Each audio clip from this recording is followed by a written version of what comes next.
ভালোবাসা ফুরিয়ে যায় কেন, নাকি রূপ বদলায়? আমরা প্রায়ই বলি সে আর আগের মতো নেই বা সম্পর্কটা নষ্ট হয়ে গেছে।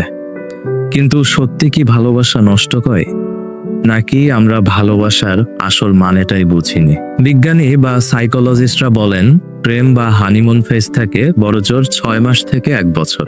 তারপর তারপর যেটা থাকে সেটাই কি আসল সম্পর্ক? চলুন আজ সম্পর্কের গভীরতা নিয়ে কথা বলি, যা সিনেমা বা নাটকে দেখানো হয় না। শুরুতে সবার মধ্যেই উত্তেজনা থাকে, হৃদস্পন্দন বেড়ে যায়, ওটাকে বলে ইনফ্যাচুয়েশন বা মোহ। কিন্তু আসল ভালোবাসা শুরু হয় তখন যখন সেই উত্তেজনা শেষ হয়ে যায়, যখন আপনি তার সব খুঁত জানেন। সে রাগী, সে অগোছালো, সে হয়তো খুব সুন্দর করে কথা বলতে পারে না, তবুও দিন শেষে আপনি তার কাছেই ফিরতে চান। এটাকে বলে কম্প্যানিয়নশিপ বা সাহচর্য। জাপানে একটা শিল্প আছে, নাম কিন্তসুগি।